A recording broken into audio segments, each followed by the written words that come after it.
Elle a une manière particulière de se présenter. On va partir tout de suite avec la présentation de notre invité. Je me nomme Angéline Yénian Touré Nyawoyo, docteur en musique, psychologie, ethnomusicologie. Alors, je vais jouer pour vous Zouzou, qui veut dire esprit embêté. Zouzou raconte l'histoire des esprits qu'on appelle à tout début de cérémonie, pour que les esprits viennent apaiser les lieux, pour que Dieu vienne s'installer, prendre place avec ses anges, la cour des saints et tout ça, que tout se passe. Donc, Zouzou. C'est parti avec Zouzou.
Wow! Extraordinaire! En tout cas, il faut être dans ce studio pour voir vraiment la maestria de Dr Angéline. Alors, docteur, c'est de quel instrument il s'agit? Alors, l'instrument que vous venez d'entendre, c'est l'arc musical. En pays BT, il s'appelle Dodo. Dodo. En pays Tagmana, il s'appelle Angla. En pays Baoulé, il s'appelle Godier. Et son nom scientifique, c'est l'arc musical monocorde parce qu'il a une corde, à corde frappée, parce qu'il y a plusieurs types d'arcs. L'arc à corde pincée, l'arc à corde soufflée, l'arc à corde raclée, ainsi de suite. Donc celui-là est à corde frappée et on le qualifie ainsi d'instrument monocorde, d'arc musical monocorde à corde frappée pour le spécifier, le différencier des autres. Alors, on a parlé justement de l'appellation scientifique. Ça veut dire que il y a donc scientifiquement des appellations. Ça veut dire qu'on fait des études. Je veux dire.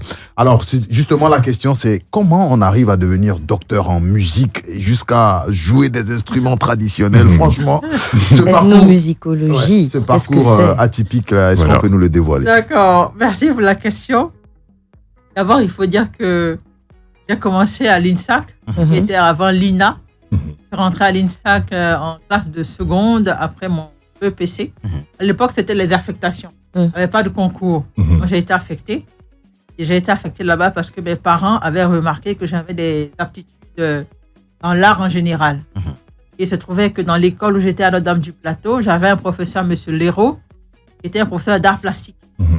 J'avais toujours les premiers prix art plastique. Et mon père me disait, tu chantes bien, tu vas faire plutôt la musique. Donc le jour où j'ai été à l'INSAC avec ma sœur aînée, le directeur avait des tableaux, des toiles dans son bureau. Et puis la musique qui passait, il m'a demandé, qu'est-ce que tu veux faire? Je ne sais pas ce qui s'est passé dans ma tête. Et puis j'ai dit, je veux imiter le musicien qui joue à cette musique-là. Donc je veux faire de la musique, j'ai dit oui. Et ce jour-là, c'était la musique de Beethoven qui passait. Beethoven, qui est un grand musicien, grand compositeur du XVIIIe siècle. C'est lui qui a fait le destin. C'est voilà. Voilà.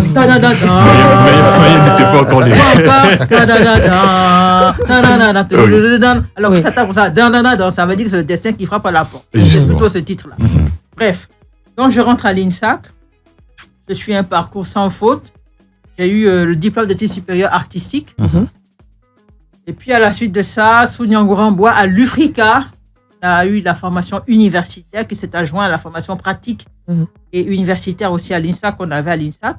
Donc, ça fait un enrichissement musclé qu'on a eu avec Nyangou Ramboy et les autres professeurs Antoine Kakou et tout. Et après ça, j'ai eu à participer à un concours que lançait pour la première fois au monde l'UNESCO, c'est-à-dire le concours du chef-d'œuvre du patrimoine oral et immatériel de l'humanité. Et j'ai eu le prix, j'ai été lauréate de ce concours-là au compte de la Côte d'Ivoire. Et c'est comme ça que je me suis fait remarquer par la présidence de la République de Côte d'Ivoire et les ministres de l'époque se sont battus pour moi avec le chef de l'État jusqu'au chef de l'État actuel. Ça s'est tellement allongé que mais c'est bien ça. Donc, j'ai eu la bourse d'études présidentielle pour aller en Europe, en France, d'abord en France, avoir une spécialisation cette fois-ci en ethnomusicologie parce qu'on n'avait pas d'ethnomusicologue dans nos universités et particulièrement en Afrique de l'Ouest. D'accord. Donc je pars et là je suis accueillie d'abord par l'Université de Paris 10 Nanterre, ensuite en co-tutelle avec l'Université de Amsterdam, département musicologie, ensuite par l'ULB et enfin je reviens à Paris où je suis vraiment encouragé et accueilli par Sorbonne Université, par un grand professeur qui est maintenant professeur émérite, François Picard, et Nicolas Meus et leurs autres collègues, Jean-Pierre Bartoli, qui m'ont vraiment formé au-delà de mes attentes, au-dessus de mes limites intellectuelles et humaines. Et c'est comme ça que j'ai fait une spécialisation en musique, musicologie, ethnomusicologie. Alors, quand on parle de docteur en musique, musicologie, ethnomusicologie, ça veut dire qu'on est capable d'être musicien. On est capable de comprendre et de traduire, de transcrire la musique occidentale, donc en musicologie. Et l'ethnomusicologie, c'est l'étude des musiques de tradition orale. C'est pas qu'en Afrique, on a des musiques de tradition orale. C'est pas qu'en Afrique. Dans le monde entier, ça peut être en Asie, en Europe, partout. C'est-à-dire les musiques dites traditionnelles en général. Voilà. C'est comme ça que donc mon parcours s'est passé. Et le mémoire a porté sur quoi? Alors la thèse, c'était une thèse. D'abord, il y a eu un mémoire, très bonne question. Le mémoire a porté sur les musiques de trompe de Côte d'Ivoire, en l'occurrence le Bofé d'Afonkar, qui a été inscrit au patrimoine mondial de l'humanité par l'UNESCO. Après ce mémoire-là, qui a été plébiscité et repris et enrichi par mon professeur de l'époque, Hugo Zimp, sa direction, donc j'ai refait le mémoire en France. J'ai soutenu. J'ai eu la mention très bien, je crois. Je ne me rappelle plus. Donc, j'ai poursuivi ensuite. J'ai fait le 2A, le doctorat, enfin, devant un jury international. Alors, il faut dire que rester et présenter un travail devant un jury international, ce n'est pas donné à tout le monde. On en est arrivé là parce que mes professeurs me demandaient à chaque fois de rendre meilleur mon travail, particulièrement un professeur, Mme Suzanne Furnis, que je salue au passage, qui grâce à elle, aujourd'hui, je suis ce que je suis, parce qu'il a fallu qu'elle me pousse au-delà de mes limites pour que je produise une thèse d'environ 600 pages sur les arts musicaux africains dans les musées d'Europe, ce qui m'a fait parcourir les musées, ce qui m'a fait travailler l'aspect acoustique de l'instrument, ce qui n'avait jamais été fait, l'aspect ethnologique, l'aspect muséologique et l'aspect musicologique et musical. Il m'a même à transcrire le jeu de l'arc musical. Avec les logiciels finaux et autres. Donc, j'ai dû soutenir devant un jury international parce que le jury français ne suffisait pas. C'est-à-dire qu'il y avait des limites dans les membres du jury. Il fallait prendre donc des experts de différents pays pour m'examiner. J'ai soutenu devant le jury avec comme président de jury le professeur émérite Nicolas Meus. J'en suis sortie avec la mention très honorable. Alors, moi, au début, je n'avais pas compris le truc, quoi. Je rêvais, je planais. J'imagine. C'est après que j'ai dit, mais en fait, j'ai fait quelque chose d'extraordinaire, alors. Mon professeur est venu vers moi, il m'a dit, maintenant, j'ai passé experte mondiale de l'arc musical, parce qu'avant toi, jamais personne n'avait fait une thèse sur cet instrument. D'accord. Il y avait seulement des articles, et avant toi, jamais personne n'avait joué aussi bien l'arc musical devant nous en Europe, en France. Il vient de Côte d'Ivoire en plus. Hein. Et justement, parlant de cette exception, cet instrument est joué à l'origine uniquement par les hommes. Donc, vous brisez les codes, vous brisez les barrières. Oui, c'est vrai. En tant que alors, est-ce que vous avez eu une autorisation particulière? Alors, effectivement, cet instrument est joué uniquement par les hommes. À l'époque, c'était le cas. Il faut dire que ça, c'est en Afrique de l'Ouest. En Afrique du Sud, il est joué par les hommes et les femmes. Mhm. L'Afrique du Sud, en tant qu'Afrique du Sud, pays, Oui. pays de Mandela, par exemple. J'ai oublié le nom du président actuel. Donc, mais en Afrique de l'Ouest, il est joué que par les hommes. Mhm. Seulement que la formation que j'ai eue, l'apprentissage de l'arc musical m'a été faite par 2 maîtres, Zadi Zaourou, Le professeur Zadi le professeur Zaourou. Zadi Zaourou et le professeur Adepo Yapo, Léon Adepo Yapo. D'accord. Alors, ces deux-là, surtout Adepo Yapo, ont introduit l'arc musical à l'INSAC. Mhm. C'est comme ça que les étudiants que nous sommes, hommes comme femmes, ont appris à en jouer. Mhm. Et il s'est trouvé que parmi les étudiants, j'ai excellé. Adepo Yapo, pour initier un instrument à l'arc musical, demandait que cet étudiant joue de son arc à lui. Si tu arrivais à jouer de son arc à lui, alors il te prenait dans son groupe, qui était le groupe atelier de création de recherche musicale. Ça s'appelait arc musical. Mhm. Donc un jour, il m'a donné son instrument devant tout le monde solennellement. Il m'a dit, Angéline, tu joues de mon instrument. Si tu arrives à jouer de mon instrument, je te prends dans mon groupe. Ah, je me suis dit, pourquoi je vais faire ça? Parce que c'était l'instrument du maître. Oui. C'est Et ça. tout le monde n'avait pas le droit de toucher à l'instrument du maître. Mhm. Quand je prends son instrument, j'essaie de jouer. J'arrive pas parce que Ok. Le stress. Un peu j'avais le stressé. stress, j'avais la Oui. pétanche, comme on dit. Mhm. Et donc, je rentre à la maison avec son instrument. Mhm. J'arrive à la maison, je dis à papa, mais papa, j'arrive pas à jouer l'instrument du maître. Il dit, bon, va à la messe, va à l'église là-bas, plus fort, et puis tu reviens jouer, tu vas voir que tu vas réussir. Ok. Donc, je l'ai suivi son conseil, et quand je suis revenu, j'ai pris l'instrument, j'ai prié, j'ai joué. Et le lendemain, il y avait cours, je suis allé au cours. Mhm. J'ai réussi à jouer Zouzou, que je viens de jouer, D'accord. une de ses compositions. Et c'est comme ça que j'ai été intégré dans le groupe d'arc musical de Adepo Yapo. Mhm. Je voulais préciser que, selon Zadi Zaourou, cet instrument ne se joue pas par qui veut. D'accord. C'est-à-dire que tu sois une femme ou un homme, Mhm. ça ne se joue pas par qui veut. L'instrument, selon Zadi Zaourou, choisit La personne. son musicien et non l'inverse. D'accord. Et avec le temps, je me suis rendu compte que le professeur Zadi Zaourou n'avait pas tort. Mhm. Parce que on peut avoir l'envie de jouer. Mhm. On peut aimer l'instrument. Mais lorsque je le fais jouer par plusieurs personnes néophytes dans le domaine, donc nouveaux musiciens, Mhm. bien nouveaux dans le jeu de l'arc musical, ils ont tendance à manger la corde, Ok. à avaler En la mettant dans la bouche. en la mettant dans la bouche comme ça. Ok, d'accord. C'est ce qu'il ne faut pas faire. D'accord. Ils ont tendance à penser que ce sont les dents Mhm. qu'il faut mettre en avant, comme ça. C'est ce Mhm. qu'il ne faut pas faire. Donc, ils ont beaucoup de mal à faire sonner l'instrument, à plus forte raison, le faire chanter. Ok. Et donc, je me suis rendu compte que parfois, les enfants ont plus d'aptitude pour ceux qui arrivent à faire ce jeu-là. Ah, ok. Oui, Voilà. oui, Dis ça, on pour te aimait faire blesser, ça s'il te plaît. quand on était plus petits. c'est Très vrai. bien, Voilà. très bien. Bravo, Didier. Voilà, très bien. Hey, Didier, Didier. bravo. Docteur en musique. Et donc, ceux qui ont cette aptitude-là ont plus de facilité à jouer l'instrument. Ok. Et il se trouve que ce n'est pas tout le monde qui a cette aptitude-là. Mhm. Et donc, il avait tout à fait raison en disant que l'instrument choisit son musicien et non l'inverse. Alors, on va faire une petite pause, hein, juste avant la pub. On va s'écouter la petite chansonnette qui parle des oiseaux, là. Oui, Mhm. le Lenjo. Mhm. Alors, l'envoi de Lenjo, c'est une de mes compositions. Vous voulez que je la joue? Absolument. Ah oui. D'accord. Alors, ça traite de 2 oiseaux. Alors, j'explique rapidement. Rapidement. Alors, l'envol de l'Elenjo. L'Elenjo, c'est le nom en tagmanan qu'on donne aux tisserands. Ok. On appelle en Côte d'Ivoire les oiseaux gendarmes. Mhm. Les oiseaux jaunes-noirs, là. Mhm. Qu'on rencontre dans les arbres, Mhm. dans les touffes d'herbe et qui s'envolent Mhm. d'un arbre à un autre ou bien d'une touffe d'herbe à une autre pour finalement se perdre dans le ciel.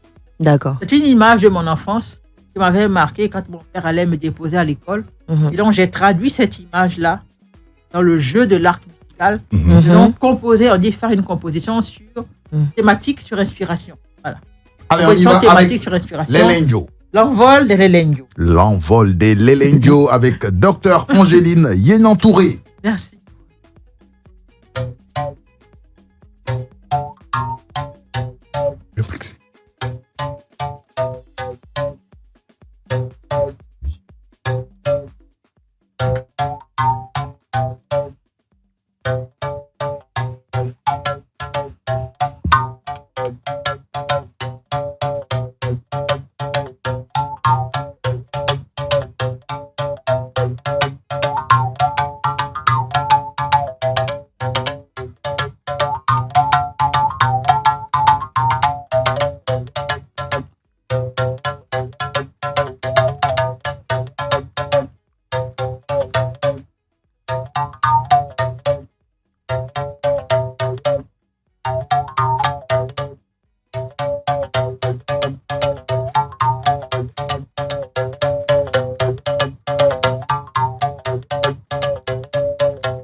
Alors, nous sommes toujours avec notre invité du jour exceptionnel, docteur Angeline, qui nous fait découvrir ou redécouvrir nos instruments traditionnels. Oui.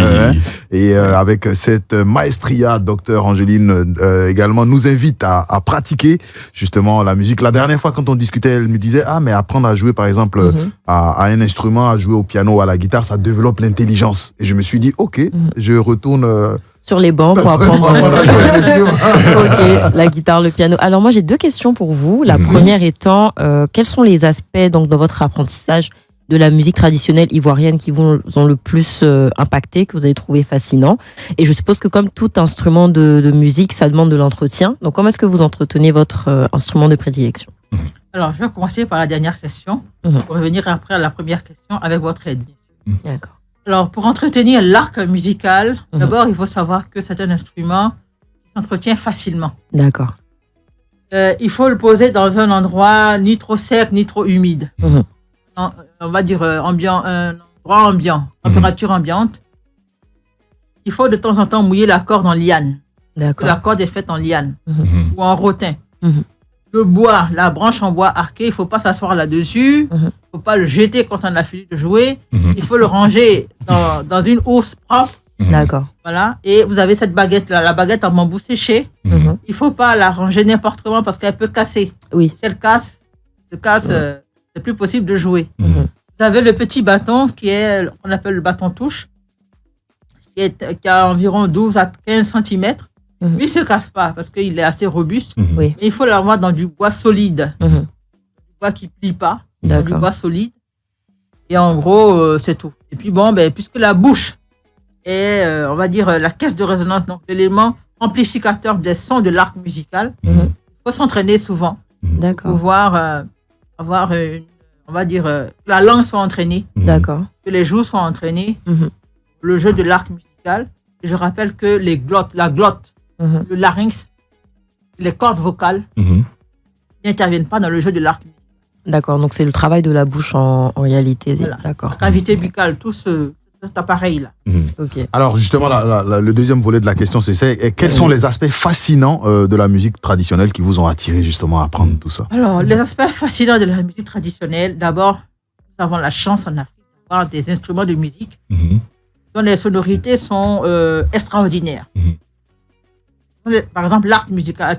Partons sur l'arc musical, puisqu'il s'agit de l'arc musical. Les sons de l'arc musical n'ont pas encore été captés par des synthétiseurs. Premier avantage. Deuxième avantage, même si c'était capté par les synthétiseurs, c'est difficile de reproduire le son de cet instrument parce que quand on joue une seule note comme ça, je vais le faire, vous allez voir. Là, l'arc à corde, c'est ça? Oui, l'arc à corde frappé.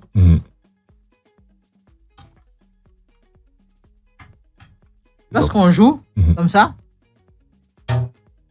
qu'est-ce que vous avez entendu? Un son grave ou aigu? Aigu, je pense. Je prends un à un. Grave ou aigu? Aigu pour moi, en tout cas. Et vous? Aigu. Et vous? Moi, plutôt grave. Hein. Grave. Et vous?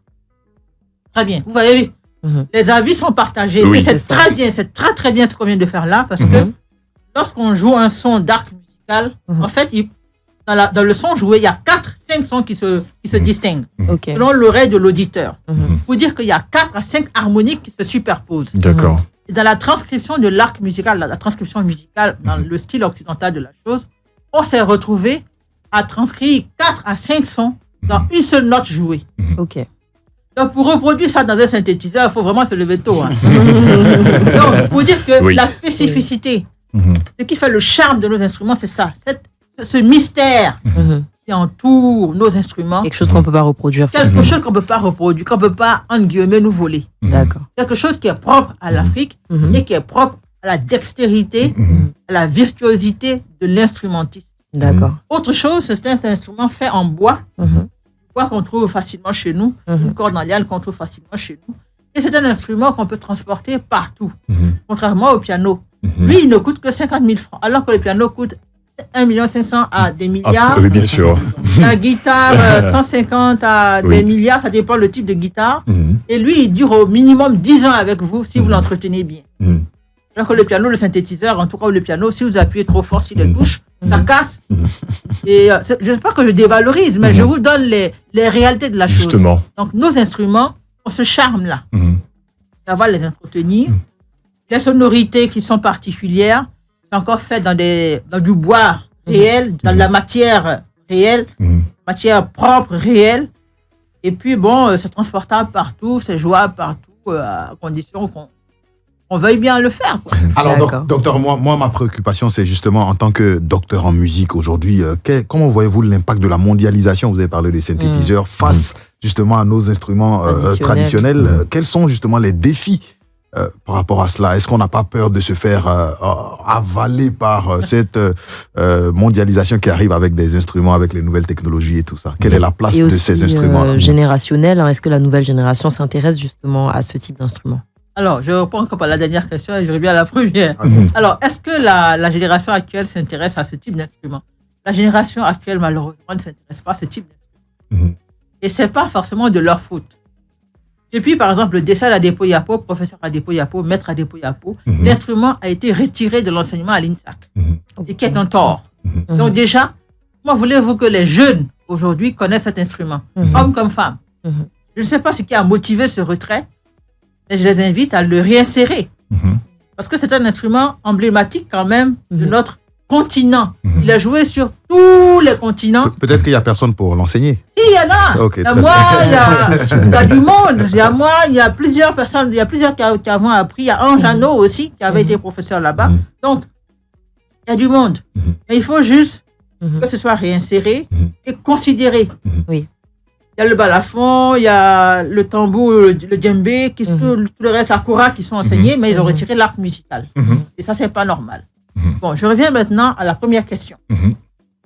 Je vous prie de me reposer. Alors, comment on se sent quand on voit la mondialisation qui arrive avec les nouvelles technologies face aux instruments traditionnels? Alors, comment on se sent face à la nouvelle technologie qui arrive avec les instruments traditionnels? J'ai envie de dire, on se sent très bien.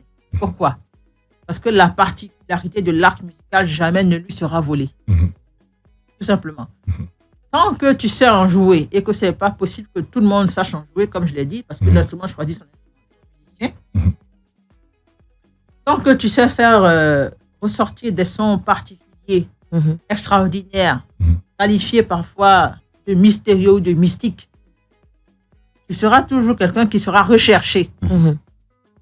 Alors que si tu sais faire du reggae, c'est pas tout le monde qui sait faire du bon reggae. Mais tout le monde connaît le reggae. Contrairement à l'arc musical. Donc, la mondialisation, pour moi, ne gêne pas cet instrument. Au contraire, la mondialisation va se heurter à cet instrument qui garde ses spécificités, qui garde son originalité, qui garde ses caractères et sa richesse sonore surtout, sa particularité sonore, malgré son aspect rudimentaire. D'accord. Oui, docteur, moi je reviens justement sur votre fonction. Vous êtes docteur bien sûr en ethnomusicologie. Pour des personnes lambda, c'est quoi l'ethnomusicologie? Très bien. Toi, tu vas à l'école. Oui, bien sûr. Alors, l'ethnomusicologie, c'est pas difficile. Je vais prendre les trois pour que vous voyez bien la différence. D'abord, quand on dit docteur en musique, ça veut dire quelqu'un qui sait jouer d'un instrument de musique. C'est pour ça qu'il est docteur en musique. On peut ne pas être docteur en musique, parce qu'il y a des gens qui font des études sur la musique, mais qui ne savent pas jouer du tout d'un instrument de musique. Ça veut dire déjà qu'ils sont plus littéraires, art, littérature, que musiciens. Donc, docteur en musique, c'est être capable de jouer de la musique, d'un instrument de musique, de votre choix. Ensuite, docteur en musicologie. La musicologie, c'est la science de la musique, c'est-à-dire la musique écrite, sur partition. En général, on la classe dans la catégorie des musiques occidentales. D'accord. Maintenant, l'ethnomusicologie, c'est étudier les musiques de tradition orale. C'est quoi une musique de tradition orale? Par exemple, la tumbla. Ça, on n'écrit pas. On n'écrit pas. Voilà, d'accord. Voilà. Vous comprenez? Oui, c'est l'oral. C'est un langage codé. Avec Nyango Rambon, on avait appris la drumologie. Et justement, dans la drumologie, on parle de drumologie parce que c'est la science du langage des tambours parleurs.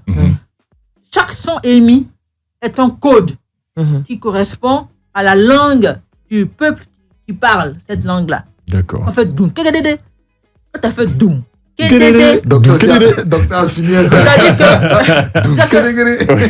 Vous savez que dans nos langues, il y a des accents. Il y a des accents O moyen et bas. D'accord. Donc, le tambour imite les accents hauts, moyen, bas. C'est pour ça qu'il fait doum. Et donc, c'est une signification particulière. C'est une signification particulière. Donc, Okay. le tambour retrace le langage particulier de la langue. Donc, pour transcrire ça, c'est vrai qu'on peut le transcrire rythmiquement, mais d'un point de vue de la tonalité de la langue, d'un point de vue scientifique, c'est difficile à retracer. On va mettre des tons hauts, moyen, bas, bas, bas, bas, haut, haut, haut, moyen, moyen. Mais pour quelqu'un qui ne connaît pas la tonglan, qui ne comprend pas la langue, donnez-lui une partition du moyen de le jouer, il ne pourra pas. Est-ce qu'avec la digitalisation, c'est possible de retranscrire justement ces sons-là? Alors, avec la digitalisation, c'est possible de retranscrire ces sons. C'est possible même de retranscrire la tonalité, l'intonation de la langue. D'accord. Les tons là, ton haut, bas, tout ça. Mais j'insiste sur le fait qu'il faut être quand même un initié de la chose. Il faut comprendre la langue pour jouer à la tonglan. Il faut savoir jouer de l'instrument. Il faut être un bon instrumentiste dans le rythme. Il ne peut pas y avoir de partition. Voilà, il peut y avoir une partition, mais il faut comprendre ce que tu joues. Parce que quand tu vas dire à la partition de la tonglan, on avait fait, par exemple, on disait main gauche, main droite, main gauche. D'accord. Alors, et pour chaque main... Docteur, je crois crois qu'il y a qu'on a un un auditeur, auditeur. qui veut... Ah, d'accord. Bonjour. Ah, bonjour. Cocorico. Monsieur Messager, comment allez-vous? Messager, votre message. Bien, et la team. Ça va. Oui, Ça va, merci. On est au coup là avec docteur. Vraiment. J'en prends plein mes oreilles. Ah bon? Et en même temps, je suis nostalgique. Ah bon? Feu le professeur Nyangora Bois, je crois, n'est-ce pas? Oui. Feu le professeur Zadi Zaourou, Oui. que je connais particulièrement. Oui. J'ai fait un séjour de près de 22 ans à Soubré. Oui. Donc, on l'a côtoyé à Yakoli Dabo, son village natal. D'accord. Un fou, un philosophe, un fou, un malade mental des choses africaines, Oui. pétri de talent. Oui. Il aimait les défis. Et je vois qu'il n'a pas bataillé inutilement parce que le docteur est Angéline. un de ses disciples. Absolument. Oui. Merci. Elle est un de ses disciples. Mais en même temps, je vois aussi également qu'elle même elle est folle. Excusez-moi, un docteur. Dans le sens péjoratif. Oui, je La comprends. folie dans le beau sens. Elle est folle. Son professeur l'a contaminée dans sa folie. Ses professeurs l'ont contaminée dans leur folie. D'accord. En ce sens que elle a fait la promotion d'un instrument ancestral de plusieurs, j'allais dire millénaires. Malheureusement, la génération, elle a dit, ne suit pas. Puis, on a retiré l'instrument du programme de l'INSAC.